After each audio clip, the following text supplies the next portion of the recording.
En juin 1791, l'atmosphère qui régnait aux Tuileries était électrique. La famille royale, prisonnière dans son propre palais, vivait sous une surveillance constante, étouffante. Louis XVI, profondément affecté par les événements révolutionnaires, était à bout de patience. Le décret du 5 juin 1791, qui lui retirait le droit de grâce, fut la goutte d'eau qui fit déborder le vase. Madame Élisabeth, sœur du roi, résumait parfaitement la situation. On a ôté depuis longtemps la liberté au roi, et voilà qu'on lui interdit la clémence. Cette phrase poignante illustre à quel point la monarchie se sentait dépouillée de ses prérogatives et de son essence même. Face à cette situation insoutenable, Louis XVI et Marie-Antoinette n'avaient plus qu'une idée en tête: s'enfuir. Mais comment échapper à la vigilance des gardes nationaux et des domestiques espions? La ruse était leur seule option.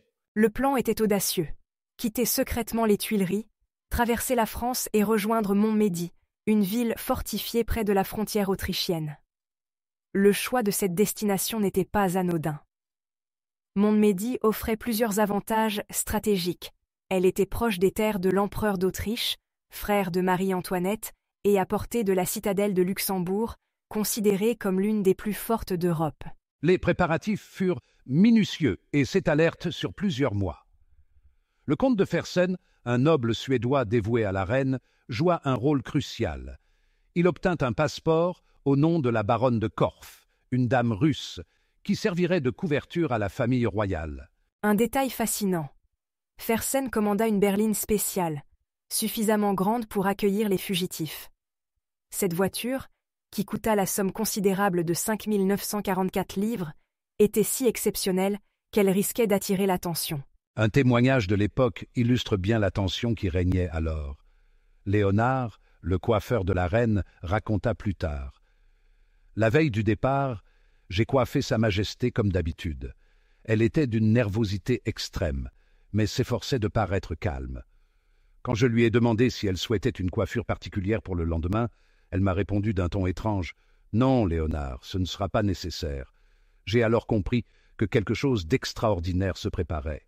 Le marquis de Bouillé, un royaliste convaincu, fut chargé d'organiser l'accueil de la famille royale. Commandant des frontières de l'Est, il disposait de troupes fidèles, notamment des régiments allemands. 3 gardes du corps dévoués, messieurs de Valory, de Moustier et de Malden, furent choisis pour accompagner la famille royale. Leur sélection fut faite avec soin par le comte d'Agoult, qui cherchait des hommes particulièrement énergiques et dévoués, d'une discrétion et d'un courage à toute épreuve. Le 20 juin, tout était prêt. La famille royale attendait avec impatience le moment de s'évader. Le comte de Fersen, déguisé en cocher, devait les faire sortir de Paris dans un grand fiacre avant qu'ils ne montent dans la berline spéciale à Bondy. L'évasion devait se faire par une porte condamnée depuis longtemps, que masquait un meuble facile à écarter. Marie-Antoinette avait découvert qu'une de ses femmes, Madame de Rochereuil, occupait une petite chambre qui communiquait avec son appartement et qui pourrait être utilisée pour le projet d'évasion. La journée du 20 juin 1791 fut remplie de tensions et d'appréhension pour la famille royale, qui s'apprêtait à fuir les Tuileries dans la nuit. Malgré les rumeurs qui circulèrent dans Paris, les préparatifs secrets se poursuivaient. Le matin, M. de Valory, l'un des 3 gardes du corps chargés d'accompagner la famille royale, rendit visite à M. de Gouvion, major général de la garde nationale, pour évaluer la situation. Gouvion, confiant, déclara: « Je parie ma tête que le roi n'a pas la moindre envie de quitter Paris. » Cette assurance rassura momentanément les fugitifs. Marie-Antoinette, particulièrement anxieuse, confia à M. de Valory: « J'ai cru reconnaître le pas de M. de La Fayette. Cet homme m'effraie au point que je me persuade sans cesse ou le voir ou l'entendre. » La reine craignait que le renforcement des gardes par La Fayette ne compromette leur plan. Pour ne pas éveiller les soupçons, la famille royale maintint ses habitudes. Marie-Antoinette assista à la messe à 11 heures et ordonna que sa voiture soit prête pour une promenade à 17 heures. L'après-midi, elle se promena dans les jardins de Tivoli avec ses enfants, profitant de ce moment pour préparer discrètement sa fille, Madame Royale, au départ imminent. Le comte de Provence, futur Louis XVIII, qui devait également fuir cette nuit-là, vint dîner aux Tuileries. Il eut une conversation émouvante avec Madame Élisabeth, qui venait d'être mise dans la confidence. Le comte rapporte. Je la trouvais tranquille, soumise à la volonté de Dieu, satisfaite mais sans explosion de joie, aussi calme, en un mot, que si elle eût été instruite du projet depuis un an. Le souper royal se déroula comme à l'accoutumée, les convives dissimulant leur anxiété. Ce n'est qu'à la fin du repas que Louis XVI révéla à son frère sa destination, Montmédy. Après le coucher officiel du roi, effectué selon le cérémonial habituel, la famille royale se prépara discrètement pour le départ. Les ordres pour le lendemain furent donnés aux domestiques comme si de rien n'était. Les portes furent fermées à clé, les lumières éteintes. Cette journée du 20 juin 1791 marqua ainsi les dernières heures de la famille royale aux Tuileries, avant leur tentative d'évasion, qui allait bouleverser le cours de la Révolution française. Vers 22 heures, alors que le comte et la comtesse de Provence sont encore présents, Marie-Antoinette se rend dans la chambre de sa fille.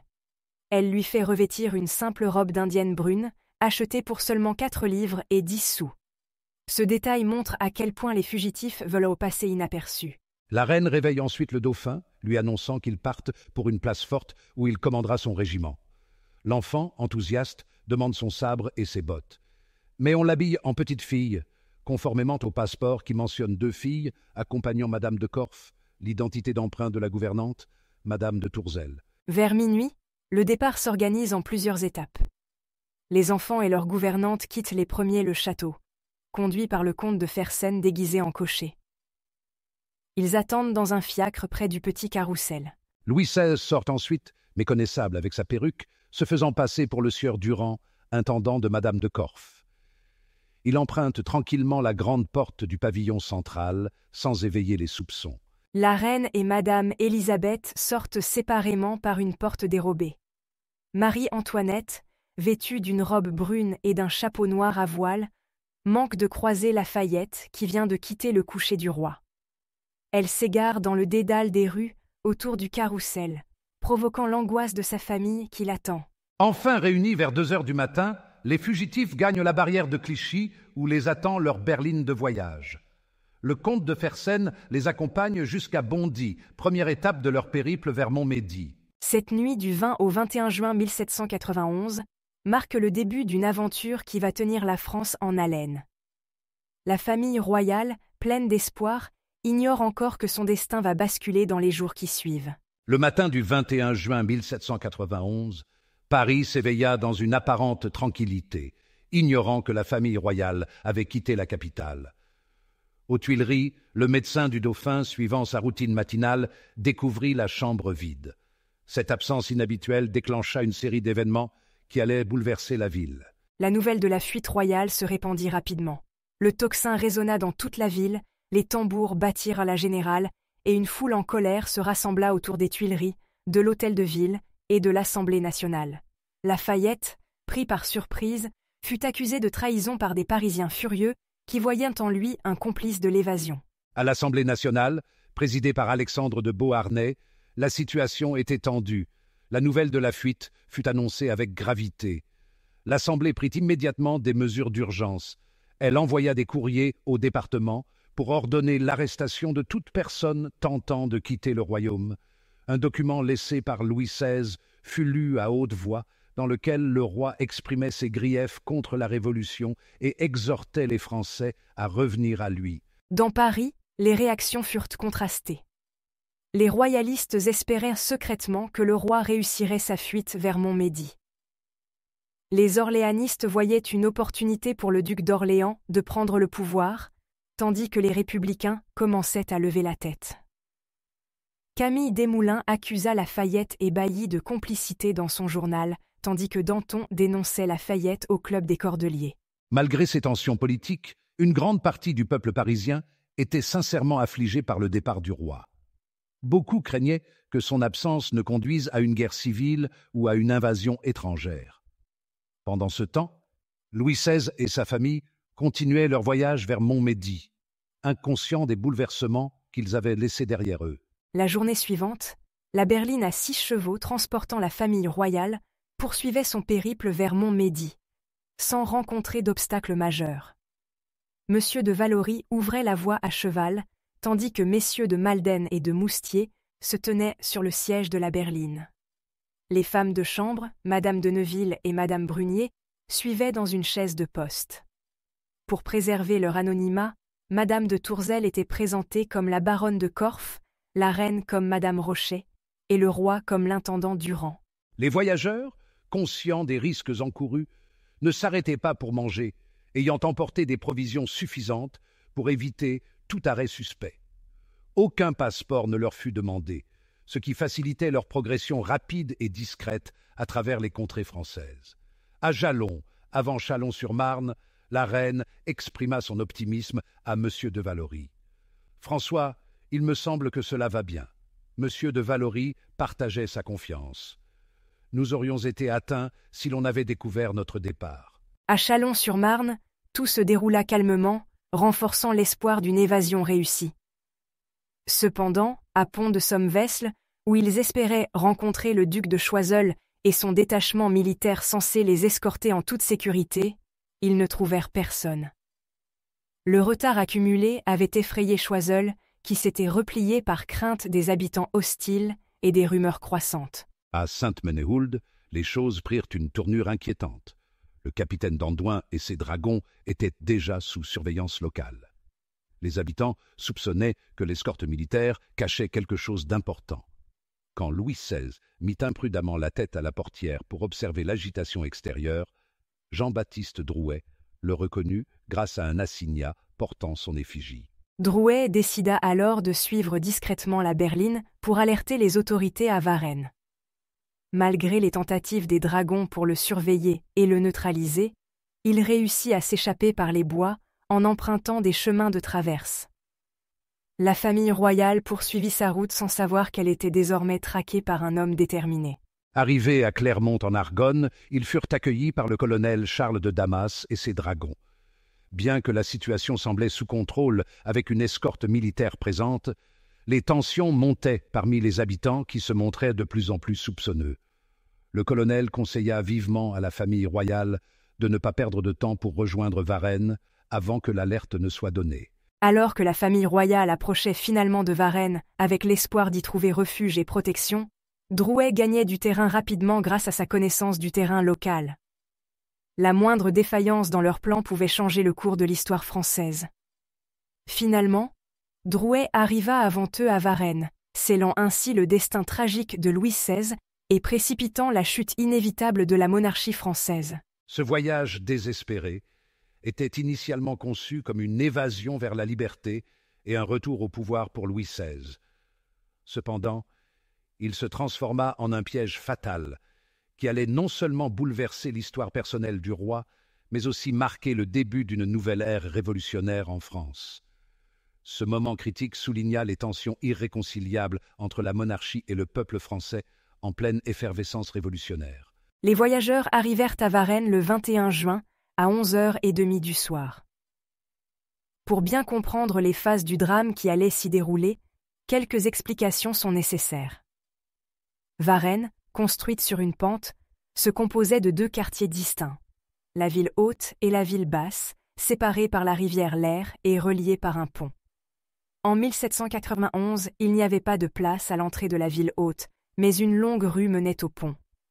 Devant ce pont se trouvait une voûte, fermée à volonté par deux battants, séparant une église d'un clocher encore existant aujourd'hui. Adossé à ce clocher se trouvait l'auberge du Bras d'Or. Un détachement de 60 hussards du régiment de Lauzun, sous le commandement du lieutenant Roerig, était stationné à Varennes. Comme il n'y avait pas de poste dans cette ville, la berline royale devait être relayée par des postillons et des chevaux fournis par le duc de Choiseul. Ces chevaux avaient été amenés à Varennes par M. de Goguelat, qui s'était ensuite rendu avec le duc de Choiseul à Pont-de-Somme-Vesle pour attendre le roi. M. de Goguelat devait conférer avec Louis XVI à Pont-de-Somme-Vesle, puis repartir pour Varennes en courrier, avec 1 heure d'avance sur la famille royale pour surveiller les préparatifs. Cependant, effrayé par la population hostile et voyant le retard des fugitifs, il quitta Pont-de-Somme-Vesle sans prévenir le roi que l'endroit initialement désigné pour le relais avait été modifié. M. de Goguelat avait déplacé le relais prévu à l'entrée de la ville haute vers l'auberge du grand monarque dans la ville basse, pensant que ce serait plus sûr. Cette modification aurait pu être judicieuse si elle avait été communiquée au roi. Le marquis de Bouillé avait envoyé son second fils et un autre officier à Varennes pour surveiller le relais et attendre l'arrivée royale. Ils devaient repartir pour Stenay dès que M. de Gogla les aurait informés de l'arrivée des fugitifs. Lorsque la famille royale entra dans Varennes, le sous-lieutenant Rohrig n'avait pas rassemblé ses hussards car il ignorait que le roi passait par là. Il croyait simplement escorter un convoi d'argent. Simultanément, Drouet arrivait à Varennes et se rendit rapidement à l'auberge du Bras d'Or pour organiser une embuscade. M. de Valory précéda la voiture royale dans Varennes avec un pressentiment funeste. Il ne trouverait pas les relais prévus. Sa recherche désespérée ne donna rien. Pendant ce temps, Louis XVI et sa famille cherchaient également en vain les hussards et les chevaux promis. Drouet profita du temps perdu par la famille royale pour renverser une charrette devant le pont et se cacher sous la voûte avec quelques complices. La famille royale arriva sous la voûte où elle fut arrêtée par Drouet et ses hommes armés. Bien que leur passeport fût en règle, le bruit courut que la voiture était suspecte.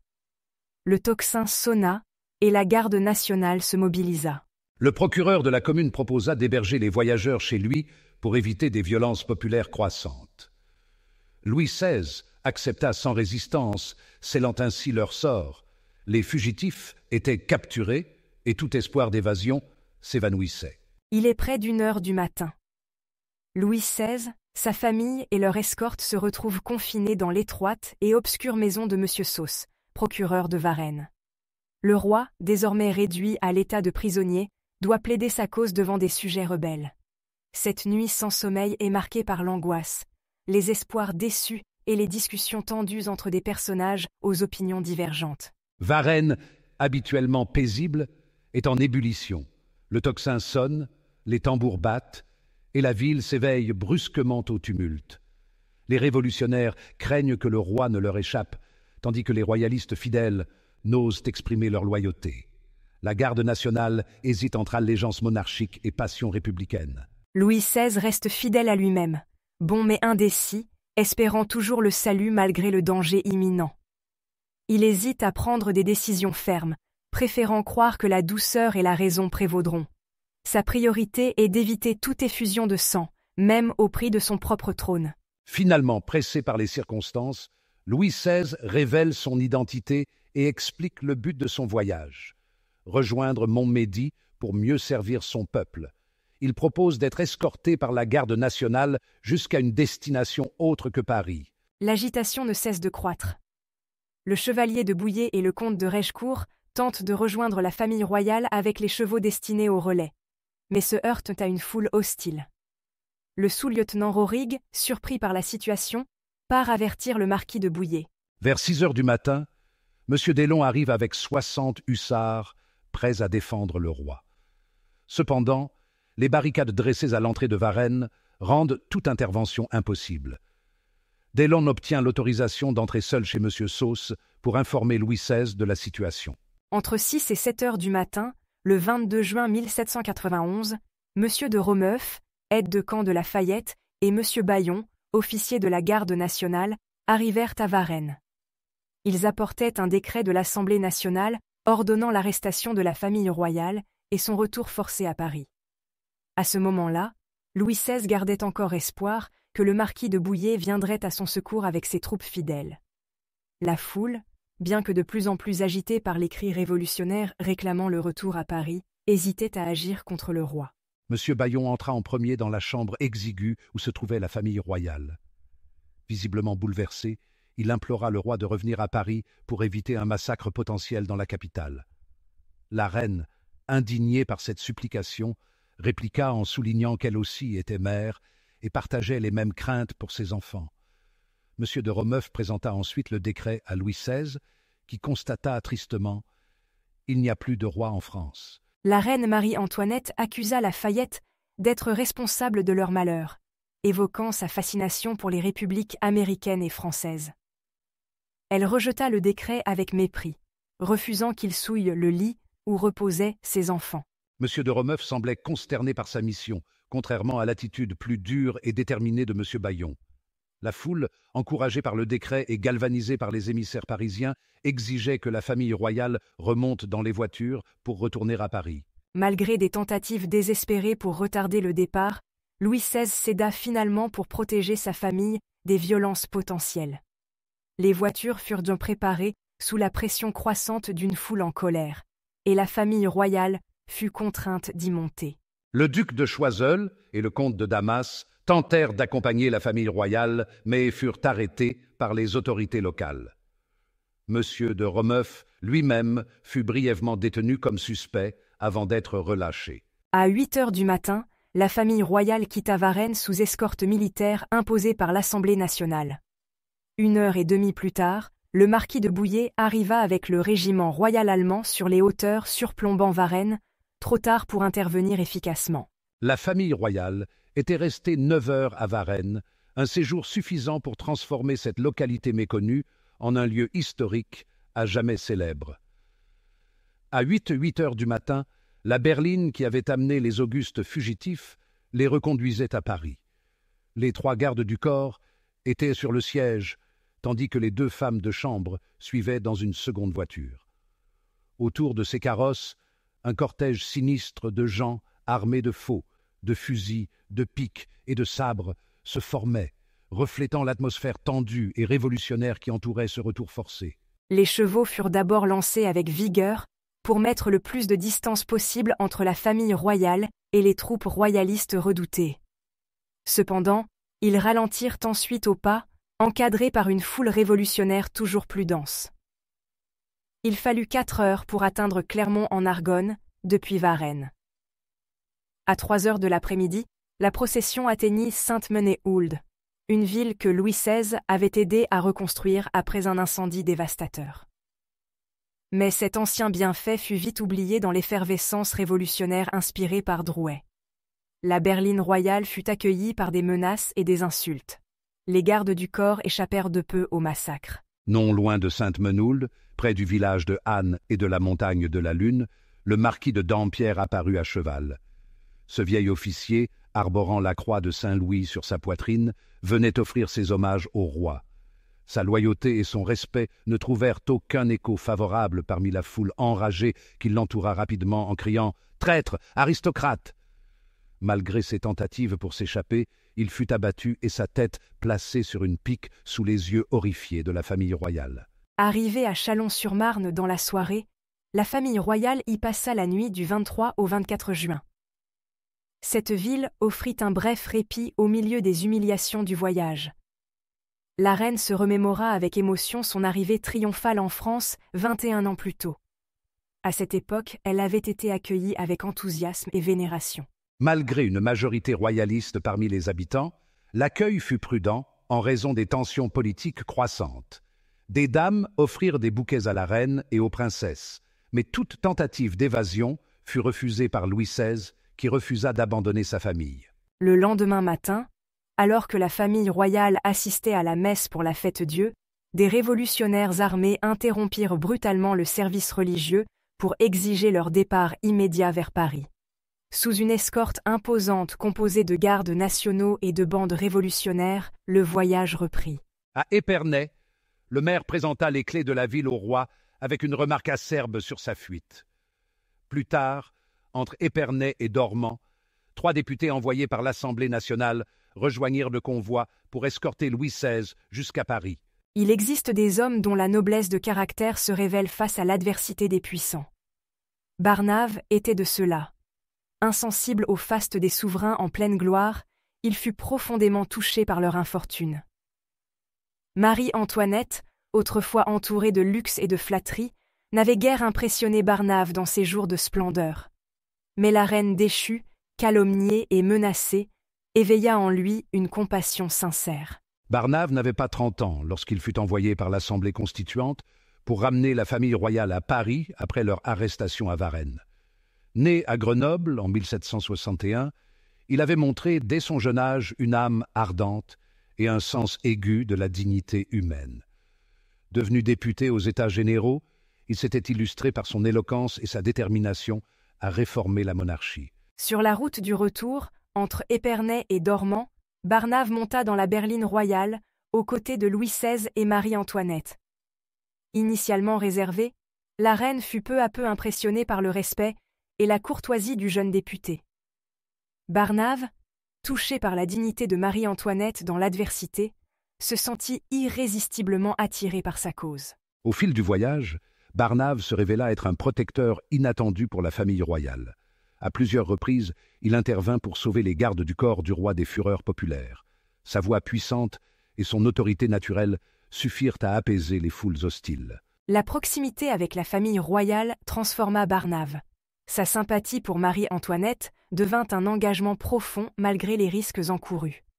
Il comprit que défendre cette reine déchue était devenu pour lui un devoir sacré.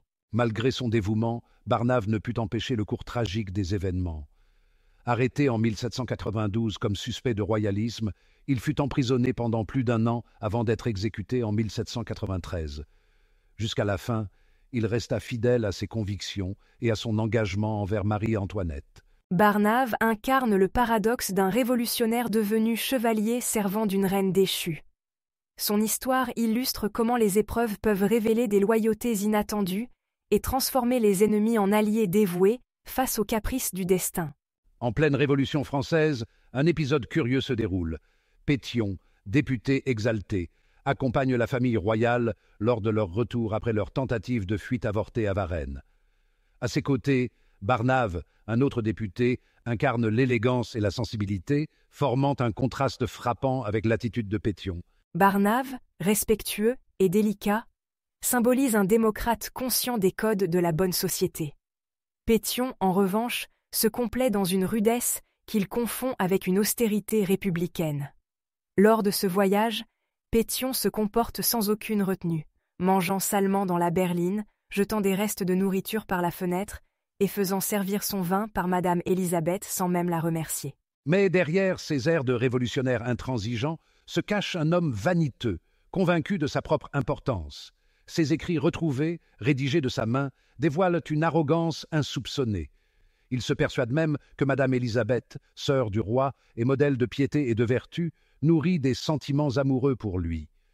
Il interprète les regards de la princesse comme une passion secrète, y voyant une tentation orchestrée par la cour pour le séduire et le manipuler.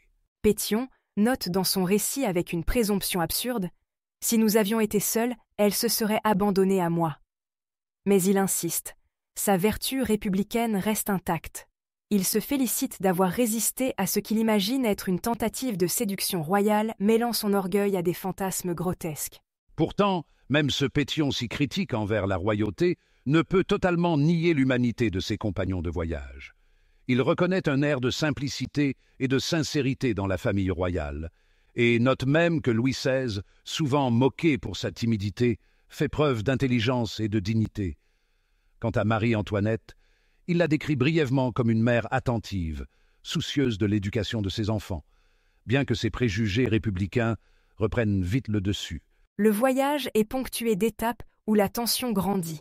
À chaque arrêt, les insultes de la foule à l'encontre de la reine et du roi se font plus violentes. Les gardes du corps, fidèles à la famille royale, risquent leur vie à chaque instant. À Meaux, Louis XVI leur propose de fuir pour échapper à un massacre imminent, mais ils refusent avec héroïsme, préférant rester auprès de leur souverain. Enfin, la berline royale arrive à Paris dans une atmosphère de haine et de fureur. Les cris de la foule, les menaces de mort envers les gardes du corps et les insultes ignobles envers la reine illustrent l'explosion de la violence révolutionnaire. Pétion, témoin de cette scène chaotique, ne fait rien pour apaiser la foule. Ce voyage, marqué par les humiliations et la douleur, scelle la chute de la monarchie. Louis XVI et sa famille, accompagnés d'un Pétion gonflé d'orgueil mais bientôt victime des tourments révolutionnaires, avancent inexorablement vers leur destin tragique. Nous sommes le 25 juin 1791, en début de soirée. Tout Paris est en effervescence.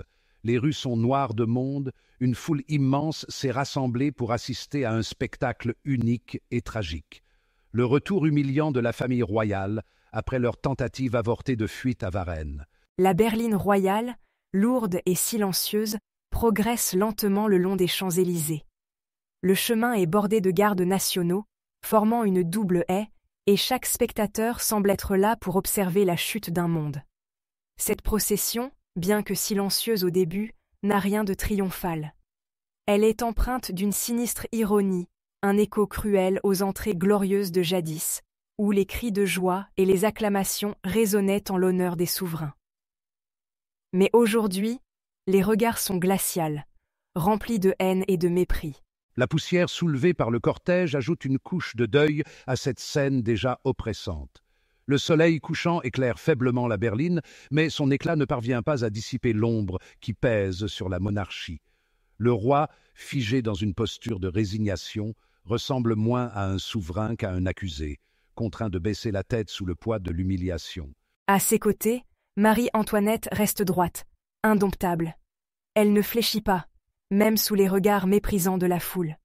Pourtant, ce n'est pas sa propre sécurité qui l'inquiète, mais celle de son mari, de ses enfants et de ceux qui les accompagnent.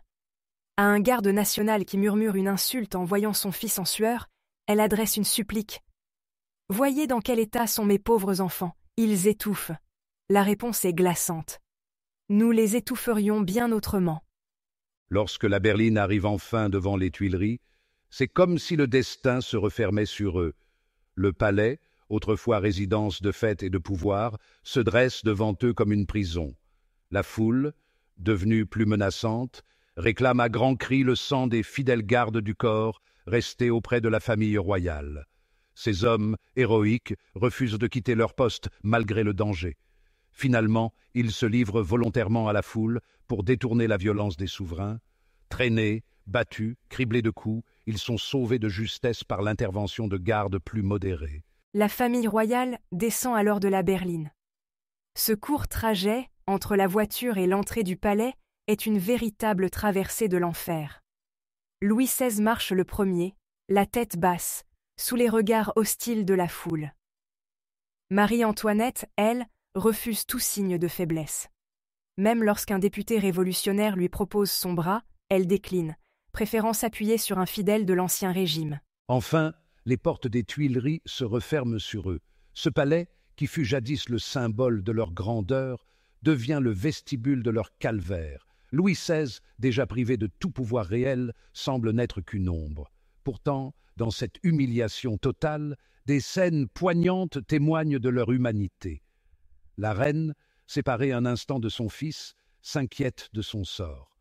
Lorsqu'elle le retrouve, elle laisse échapper une larme de soulagement, une rare faiblesse qu'elle s'efforce de masquer. Mais ce retour n'est pas une fin, seulement une étape. Les Tuileries, désormais encerclées par une foule hostile, deviennent une cage. Le jardin, autrefois paisible, s'emplit de cris révolutionnaires. Sous les fenêtres, les colporteurs hurlent des pamphlets et des insultes, préparant peu à peu l'exécution du pouvoir royal. La famille royale, fatiguée, brisée, espère trouver un semblant de répit entre ces murs, mais ils savent que le véritable repos ne viendra jamais. Louis XVI, bien qu'encore vivant, est déjà mort comme roi. Marie-Antoinette, toujours fière, se tient droite, consciente que l'échafaud, déjà en construction dans les esprits, n'est plus qu'une question de temps. Ainsi, le retour aux Tuileries n'est pas un retour au pouvoir, mais le début d'une lente agonie, celle de la monarchie française.